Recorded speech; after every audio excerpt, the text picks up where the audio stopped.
हाँ, hello friends, कैसे हैं आप लोग। मेरे यूट्यूब चैनल दृष्टि पॉइंट में आप लोगों का स्वागत है। हम लोग पढ़ेंगे क्लास 12th के एनसीईआरटी में। आज का जो सेशंस होगा क्या होगा, एक्सरसाइज 5.3। अब देखो 5.3 में पूछा क्या गया है, क्वेश्चंस लगे कैसे। सबसे पहले मैंने कहा ना कि जो भी हम लोग पढ़ रहे हैं अवकलन के क्वेश्चन पढ़े। अवकलन मैंने 5.2 का जो मैंने बताया है उसको, इससे पहले आप उसको जाकर देखो, आपको इसमें कुछ ना कुछ हेल्प मिलेगा। देखो बच्चे, क्या करना होता है कि सबसे पहले अगर जो भी हम सीखते हैं तो उसकी नींव को पता करना होता है। जब आपको नींव पता रहेगा तो आप क्या करते हैं, कुछ क्वेश्चन को लगा सकते हैं। तो मैंने इसमें जितने भी फार्मूले लगते हैं अवकलन के, पहले वाले वीडियो मैंने अपलोड किया है, उसको आप देख सकते हो। तो चलो आज हम पहला क्वेश्चन ले हैं, क्या है 2x + 3y = sin x। अब क्या करना है, इससे पहले ऊपर एक डिक्लेरेशन दिया गया है, उसको पढ़ते हैं। कह रहा है कि 1 से 15 तक निम्नलिखित प्रश्नों में dy/dx ज्ञात करें। अब dy/dx ज्ञात करना है हमको, समझ पा रहे हैं सभी लोग। अब dy/dx ज्ञात कैसे करेंगे, तो आपको थोड़ा सा ध्यान देना है, बस थोड़ा पॉइंट है इसमें, उसको आप ध्यान देते जाएंगे तो क्वेश्चन आपको सॉल्व करने में आसानी होगी। चलो हम लोग लिखेंगे क्या, x के सापेक्ष अवकलन करेंगे। किसके सापेक्ष, x के सापेक्ष, x के सापेक्ष अवकलन करने पर। ओके, अब देखो, अब x से सापेक्ष कर रहे हैं तो दोनों पक्षों करेंगे, इसका भी करेंगे और इसका भी करेंगे। बच्चे ध्यान देना सब लोग। ये है 2x + 3y, इसका dy/dx = sin x का भी dy/dx होगा, दोनों पक्षों का। आ रहे समझ में। अब ये जो dy/dx दिख रहा है, अब इसमें भी इसका इंटू होता है, फिर इसमें भी इंटू होता है। यानी कहने का मतलब कि जो ब्रैकेट के बाहर जो होती है संख्या, जो भी नंबर होते हैं, उस ब्रैकेट को जैसे हटाते हैं तो इसको इंटू कर लेते हैं। तो आप इसमें भी इंटू करेंगे इसका, और इसमें भी। देखिए कैसे दिया आएगा, dy/dx 2x + dy/dx 3y = dy/dx sin x। और जिन बच्चे, देखो क्या है ना कि मैंने इसलिए किया कि आपको पहले समझ में आए। जब समझ पाएंगे, जब समझ लेंगे तो ये क्वेश्चन आप यहीं से सॉल्व कर लेंगे, आपको दिक्कत नहीं होगी। लेकिन मैंने dy/dx इसके अंदर रखा इसलिए कि आपको ये समझ में आ जाए। मैंने पॉइंट पर रखा है तो उसको आपको समझते चलना है। ध्यान देना सब लोग। अब देखिएगा, जब भी क्या होता है कि अगर कोई वेरिएबल हो, अगर देख रहे हैं कि x है और x से पहले कोई वेरिएबल है तो उसको बाहर किया जाता है। यहाँ भी 3 है तो ये भी एक, सॉरी यहाँ पर देखिए कांस्टेंट है, और कांस्टेंट एक वेरिएबल, सॉरी यहाँ पर एक वेरिएबल है, यह कांस्टेंट है। तो कांस्टेंट जो होता है वो बाहर कर लिया जाता है। यहाँ पर देखिए एक वेरिएबल है और एक कांस्टेंट अचर पद है, तो इसको आपको बाहर करना पड़ेगा। कैसे बाहर करना पड़ेगा, ये 2 बाहर होगा और dy/dx x का करेंगे, प्लस यहाँ पर 3 बाहर करेंगे आप और dy/dx y का करेंगे = अब ये तो एक बार और लिख लीजिए। चलिए अब इसको हल करते हैं। x का जो होता है अवकलन क्या होता है, 1 होता है ना। मैंने बताया, आप लोग उसमें जाकर देखोगे तो x का 1 होता है। यानी जिन बच्चों को नहीं आ रहा है, dy/dx x का क्या होता है, 1 होता है। तो x की जगह पर 1 रखेंगे आप, ये हो गया 1 प्लस ये 3y। अब देखो खुद का एक फलन बन जाता है, ये खुद का फलन है। x का तो यहाँ जिसके सापेक्ष करते हैं ना उसका 1 होता है, और जिसके सापेक्ष नहीं करते हैं वो एक फलन बनता है। तो ये y जो इस पर शिफ्ट होगा, तो ये आ जाएगा 3 dy/dx। और यही पूछा जा रहा है, देखिए dy/dx ही निकालना है आपको। = क्या लिखेंगे, साइन का क्या होता है बच्चे, cos x होता है। क्या होता है, cos x होता है। इसको लिखेंगे 2 + 3 dy/dx = cos x। हो गया। इधर देखो, अब इसको आप लिखते हैं, ये आएगा dy/dx = cos x। ये प्लस इधर आएगा तो क्या आएगा, माइनस। अब यहाँ से dy/dx, तो ये आ जाएगा cos x - 2 और बटे में क्या लिखेंगे 3। यही आपका क्या हो जाएगा बच्चे, आंसर। आई होप सबको समझ में आ चुका होगा। मैं इसका अगला क्वेश्चन ले रहा हूँ। चलो देखो बच्चे, क्वेश्चन नंबर 2 है आपके सामने। देखो इसका भी आपको dy/dx निकालना है। सबसे पहले देखो इसका dy/dx निकालना है। क्वेश्चन में एक बार और रीड करो। कह रहा है 1 से 15 तक निम्नलिखित प्रश्नों के dy/dx ज्ञात करें। और dy/dx कैसे ज्ञात करते हैं, तो बेटा देखिए dy/dx कैसे ज्ञात कर सकते हैं। तो सबसे पहले आप इसको एक बार देखो, 2x + 3y sin y। यहाँ पर x है, यहाँ y है, यहाँ पर भी y है, तो 2 लोग हैं। x मतलब इसमें वेरिएबल की संख्या है 2 है, x और y। तो सबसे पहले आप x के सापेक्ष अवकलन करेंगे। किसके सापेक्ष, x के सापेक्ष, x के सापेक्ष अवकलन करने पर। ठीक है।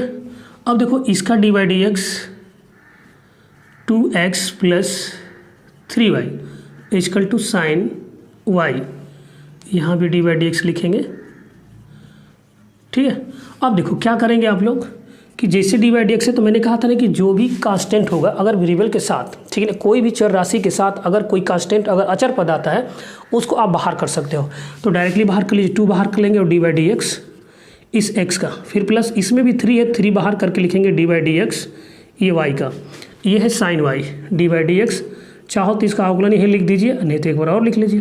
देखिए x का क्या होगा 1 प्लस ये 3 है और ये y है, ठीक बच्चे, ये y है, तो आप इसमें शिफ्ट करोगे d Y upon D x. अब यहाँ पर साइन का देखो, सिर्फ साइन का बोलो क्या होता है, साइन का कास होता है, कास लिखोगे बच्चे, कास वाई। कास वाई लिखने के बाद अगर देखिए अगर यही साइन एक्स होता तो इस साइन एक्स का डी बाई डी एक्स मैं लिख सकता हूँ कास एक्स लिख सकता हूँ, डायरेक्टली ये लिख सकता है। लेकिन यहीं पर अगर y है तो आपको एक बार इस y का भी अवकलन करना पड़ेगा बच्चे, क्योंकि हम जिसके सापेक्ष करते हैं उसी का 1 होता है और जिसके सापेक्ष 1 नहीं करते हैं वो खुद का एक फलन बन जाता है। तो यहाँ x सापेक्ष कर रहे हैं, अगर x था तो 1 लिखेंगे, ये y है तो हम लोग d Y upon D x लिखेंगे। ये साइन था तो साइन का कास y होगा, फिर इसके एंगल का हम लोग करेंगे d Y upon D x लिखेंगे, फिर d Y upon D x किसका लिखेंगे y, तो ये आएगा 2 + 3 D Y upon D x is equal to cos y, और ये हो जाएगा d Y upon D x. अब इसमें देखें आप लोग तो यहाँ भी d Y upon D x, यहाँ भी है, तो दोनों को एक साथ रखें। अब तो ये आएगा 3 D Y upon D X minus ये प्लस इधर जाएगा तो माइनस होगा cos Y D Y upon D x is equal to ये प्लस इधर आया तो माइनस, इसमें D Y upon D X इसमें D Y upon D X common कर सकते हैं आप, कॉमन ले लो बच्चे। कॉमन लेने के बाद देखो इधर 3 बचेगा माइनस इधर क्या बच जाएगा कास वाई, ये हो जाएगा -2। अब क्या करेंगे हम लोग यहाँ से d Y upon D x निकाल लेते हैं, निकालेंगे तो -2 आएगा और इसको आप लिखोगे 3 माइनस कास वाई बच्चे, और यही क्या होगा बच्चे आपका आंसर होगा। आई होप सबको समझ में आ चुका होगा। चलो हम इसका क्वेश्चन नंबर 3 लेते हैं। 3 है आपके सामने, क्वेश्चन नंबर 3 हम लोग देखेंगे। सबसे पहले देखो मैंने कहा था कि इसको भी आपको उसी तरह से लगाना है। पहले एक बार और इसमें देखें 1 से लेकर 15 तक निम्नलिखित प्रश्नों को डी बाई डी एक्स ज्ञात करने हैं। तो इसमें देखें x y y 2 वेरिएबल हैं, तो 2 वेरिएबल हैं तो आपको इसमें D Y upon D x ज्ञात करना है। कैसे ज्ञात करोगे, वही फार्मूला लगाएंगे हम, इसमें लिखेंगे x से सापेक्ष अवकलन करने पर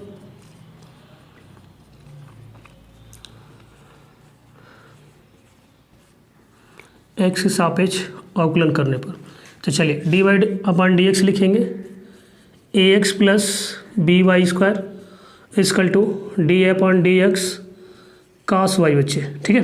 देखो इतना लिखने के बाद अब आपको इसमें तो डी बाई डी एक्स इसमें इंटू करना पड़ेगा ना, जैसे आप कर सकते हो, कोई दिक्कत नहीं है, आप कर सकते हो। लेकिन आपको एक लाइन बचाने का मैं थोड़ा सा कर रहा हूँ कि जब भी आप देखें कि ये भी एक वेरिएबल है, इस वेरिएबल से पहले, वेरिएबल का मतलब होता है चर राशियाँ, तो इस चर राशि के पहले ए दिख रहा है तो आप सोच रहे हैं कि भाई a b c d x y z तो ये भी है, लेकिन नहीं, यहाँ पर जो x है वेरिएबल है, यहाँ जो है y जो एक वेरिएबल है, यहाँ पर a जो है कांस्टेंट है और b जो है कांस्टेंट है। बात समझ पा रहे हैं? तो जो भी आप वेरिएबल से पहले कोई भी कांस्टेंट दिखता है उसको बाहर करिए। और दूसरी बात हम ये याद रखना है कि कोई भी वेरिएबल होता है, कोई अचर राशि होती है, कोई कांस्टेंट होता है, अगर कोई कांस्टेंट है, कोई अचर राशि है, तो उसका जो अवकलन होता है 0 होता है। क्या होता है? 0 होता है। चलो हम लोग इसमें इंटू कर सकते हैं। तो मैंने कहा ना कि इसमें से बाहर कर लीजिए a को और डी अपॉन डी एक्स, किसको लिखेंगे? x को, प्लस इसमें b बाहर कर लीजिए और d Y upon D x और वाई स्क्वायर का, ठीक है। और इसको भी एक बार लिख लेते हैं D upon D x cos Y. चलो अब देखो बच्चे क्या है कि इसमें a है और x क्या होता है? 1 होता है, प्लस ये b। अब यहाँ पर कौन सा फार्मूला अप्लाई करेंगे? आप सोच रहे हो कि क्या डी स्क्वायर अपना डी एक्स लिख दें? ऐसा कुछ नहीं करेंगे, क्योंकि हम इसमें एक और फार्मूला का अप्लाई करने वाले हैं। कौन सा? तो देखो ये है आपका D by d x, x की पावर n, पावर नीचे और x की पावर n में से कम कर लेते हैं, यानी इस पावर को n नीचे आया और इसी में से n-1 यानी कम कर लेते हैं। तो बिल्कुल एक बार यहाँ देखें आप लोग, d upon D x y square है तो पावर नीचे आएगा और ये y और इसी 2 में से कम करेंगे, तो यानी 2y की पावर 1, आप लिखो चाहे मत लिखो, ये हो जाएगा, लिख लेंगे इतना, ठीक है। अब वही अप्लाई करने वाले हम यहाँ पर। तो पावर नीचे आएगा 2 और ये हो जाएगा y, यानी 2 में से कम करेंगे तो इस पर 1 लिखेंगे, मत लिखो, इसको रहने देते हैं। अब दूसरी बात, फिर देखो सिर्फ पावर का किया गया है, इसमें जो घात है उसका हमने अवकलन किया है। अभी ये y बचा हुआ है तो इसका भी निकालेंगे हम लोग, d Y upon D x ये y इजकल टू ये है अपन, इसका आप चाहो तो यही निकाल दीजिए। कास का क्या होता है बच्चे? माइनस साइन होता है, तो माइनस साइन y, सिर्फ कास का हुआ तो माइनस साइन आया, लेकिन y बचा हुआ है तो y का भी आपको निकालना पड़ेगा। तो ये हो गया y। आ रहा है समझ में सबको? चल देखो, ये है a प्लस इसको लिख सकते हैं 2by और ये y इसके साथ चला जाएगा तो dy/dx equal to minus sine y। अब ये है dy/dx, ये हो गया। अब इसमें dy/dx, इसमें dy/dx, एक साफ करो इनको, तो इसको लिखेंगे 2by और dy/dx। ये माइनस है तो इधर जाएगा तो क्या होगा बच्चे? प्लस होगा। देखिए जब ये हम लोग जो भी इक्वल से अगर इधर उधर होते हैं तो उनको जब भी ट्रांसफ़र करते हैं, तो जब भी इंटरचेंज करते हैं तो इनके जो साइन होते हैं आपस में बदल जाते हैं। जो प्लस होता है माइनस, माइनस होता है तो प्लस। ये आम बात है, जनरली ये छोटे क्लास में आपने पढ़ चुका है इसको। तो ये माइनस इधर गया तो प्लस हो गया, तो इसको लिखेंगे हम साइन y और dy/dx इक्वल टू। अब इक्वल टू के बाद देखो a है तो उसको उधर लाएंगे तो माइनस a लिखा जाएगा बच्चे। क्या लिखा जाएगा? Minus a। इसमें दोनों में है तो कॉमन ले लीजिए इसको, dy/dx, क्योंकि हम इसी को हमें जो ज्ञात करना है, जो फाइंड करना है वैल्यू, वो dy/dx की ही निकालनी जानी है। ठीक है, तो इसमें हम कॉमन रखते हैं। तो इसमें बचेगा क्या आपको? 2by plus sine y equal to minus a। अब यहाँ से निकाल लीजिए इसको, dy/dx माइनस a बटा में क्या लिखेंगे? 2by plus sine y। ये हो गया आपका आंसर बच्चे। आई होप सबको समझ में आ चुका होगा। चलिए इसका हम अब 4 वाला क्वेश्चन लेते हैं।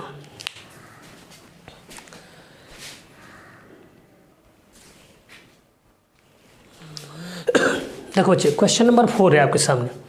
क्वेश्चन नंबर 4 है, वही काम करना है आपको, dy/dx निकालना है।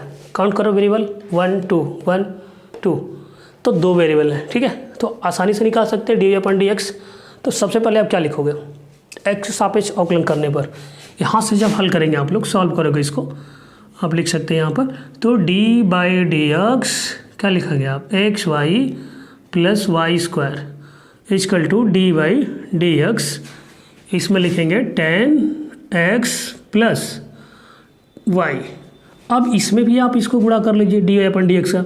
अब मैं आपको समझाऊंगा यहाँ पर, dy/dx xy plus dy/dx Y square. अब आप लोग ये सोच रहे हो कि सर इसको क्यों नहीं बाहर किए, ये भी तो कांस्टेंट होना चाहिए। नो, क्योंकि x y दो एक वेरिएबल है। ठीक है, यहाँ से देखो, ये y x, ये y और x, इसमें 2 वेरिएबल है, इसमें कोई कांस्टेंट नहीं है।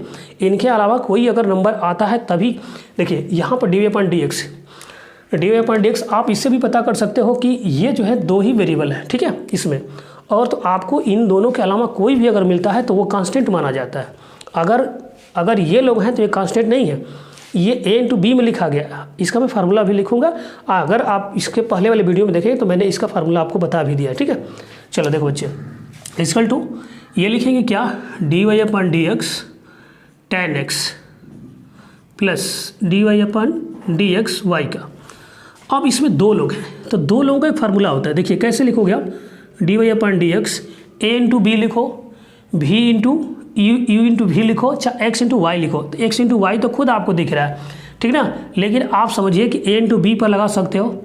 यहाँ देखो आप, a इंटू बी, इसका मतलब dy/dx का अवकलन कैसे करना होगा? dy/dx a इंटू बी का जब हमें अवकलन निकालना होता कैसे निकालते बच्चे? ये दोनों है ना, एक इंटू में, एक गुणा में दिया गया। जब ये 2 लोग आपस में इनका गुणा है तो इनको कैसे हम तोड़कर लगा सकते हैं जब भी अवकलन निकालना हो? तो सबसे पहले याद रखो, a को छोड़ा जाता है और dy/dx b का निकाला जाता है। बात समझ ना सब लोग? प्लस होता है, जब ये गुणा होता है तो प्लस होता है, जब बटा में होता है तो माइनस होता है। देखो बच्चे क्या होता है कि जब ये गुणा में होता है तो ये प्लस होता है, और जब ये बटा में होता है यानी कि डिवाइड में होता है तो ये माइनस होता है। b को छोड़ेंगे और dy/dx किसका निकालोगे बच्चे? a का निकालोगे। आ रहे समझ में? इसको मैंने यहाँ लिख दिया, आप चाहो तो यही नोट कर सकते हो इसको। ओके, आगे देखो, अब आपको काम करना क्या है? देखिए a इंटू बी, यह जो है a है और ये वाला b है। देखिए a को छोड़ा गया यानी x को छोड़ेंगे, हम क्या करेंगे? x को छोड़ेंगे और dy/dx, देखिए a को छोड़ा गया dy/dx b का, तो b है y, लिख लीजिए, प्लस यहाँ देखो प्लस b है तो b वाला कौन है? y वाला है, तो देखो y, फिर dy/dx है, इसमें देखो dy/dx है, dy/dx a है, a का मतलब x है। आ रहे समझ में? आगे देखिए, अब आप इसमें जो पावर वाला फार्मूला लगाओगे, x की पावर n का पावर नीचे और उसी में से कम कर लेते हैं। तो देखो पावर नीचे यानी सिर्फ पावर करेंगे तो ये आएगा 2y। देखो बच्चे यहाँ मैं बता देता हूँ, ये पावर है, पावर नीचे आएगा 2y होगा, फिर इस y का आपको करना पड़ेगा, ठीक ना। लेकिन कब करना पड़ेगा, जब हमने इसमें देखा है कि यह वेरिएबल, दो वेरिएबल थे, इसलिए इसका भी हमें अवकलन करना पड़ेगा। यहाँ पर जैसे करेंगे तो 2 में से 1 कम करेंगे तो ये 2y आएगा, जब ऐसे सिंगल निकालना होगा तब। अब देखो जैसे मैंने इसको निकाल दिया ना, आ गया ये 2y, सिर्फ पावर का हुआ बच्चे, तो पावर के बाद आपको इस y का भी करना होता है। इसकल टू tan का क्या होता है, सेक स्क्वायर x होता है, याद रखेंगे तो आपको मालूम हो जाएगा, ठीक है। tan का क्या होता है, सेक स्क्वायर होता है। अब ये dy/dx हो जाएगा, dy/dx हो जाएगा। यहाँ 1 नहीं लिखना है बच्चे, क्योंकि हम किसके सापेक्ष कर रहे हैं, तो x के सापेक्ष करें। आप यहाँ लिख सकते हो x के सापेक्ष अवकलन करने पर, ठीक है। अब देखिए तो यहाँ पर x हो गया, y जो है ऐसे लिखा जाएगा dy/dx, आप 1 नहीं लिख सकते, प्लस ये y है। अब यहाँ x के सापेक्ष कर रहे हैं तो इसका 1 होगा बच्चे, क्या होगा, प्लस ये है 2y, और ये भी क्या हो जाएगा, dy/dx हो जाएगा। आ रहे समझे। फिर यहाँ पर आप लोग लिखोगे सेक स्क्वायर x प्लस ये आएगा dy/dx। अब किसी का नहीं निकालना है, इसमें किसी का अब नहीं निकालना है, सब ने आपका अवकलन कर दिया सबका। यहाँ dy/dx यहाँ पर है और यहाँ पर है, तीनों को एक साथ रखो आप, x dy/dx plus 2y dy/dx, और इधर था दोनों मैंने लिख दिया, ये प्लस इधर जाएगा तो माइनस होगा, तो आप लिखोगे dy/dx, ये हो गया। इसकल टू अब जो बचा उनको इधर लाइए, सेक स्क्वायर x, ये तो पहले से ही था, पहले से तो प्लस था, ये प्लस है तो इधर आएगा तो माइनस y होगा, इसमें कॉमन है, या तीनों में कॉमन है dy/dx, ये आएगा x प्लस 2y माइनस 1 बचेगा, और ये आएगा sec square x minus y। अब यहाँ से dy/dx निकाल लीजिए, निकाल लेते हैं हम लोग, क्या हो जाएगा, sec square x minus y बच्चे, और ये आएगा x प्लस 2y प्लस 1, और यही क्या होगा बच्चे, आपका आंसर होगा। आई होप सबको समझ में आ चुका होगा, अगर नहीं आ रहा है तो एक बार 2 बार इसको रिवाइज करिए, आपको क्वेश्चन समझ में आ जाएगा। चलो हम लोग इसका 5 वाला क्वेश्चन लेते हैं। देखो बच्चे क्वेश्चन नंबर 5 है आपके सामने। अब इसको भी हम लोग क्या करेंगे कि इसका भी अवकलन करेंगे। सबसे पहले आपको एक काम करना होता है, सबसे पहले आप लिखो क्या, x के सापेक्ष अवकलन करने पर, x के सापेक्ष अवकलन करने पर, ठीक है। अब देखो क्या करेंगे आप, जैसा आप x के सापेक्ष अवकलन करते हैं तो सबसे पहले आप इसमें काउंट करो कितने वेरिएबल हो रहे हैं, 1 1 2, मतलब 2 ही लोग हैं, है ना।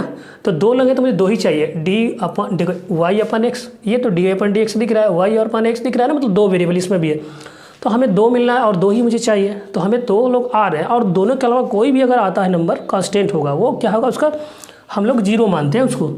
चलो बच्चे देखो ध्यान से, यहाँ पर आप लिखोगे dy/dx।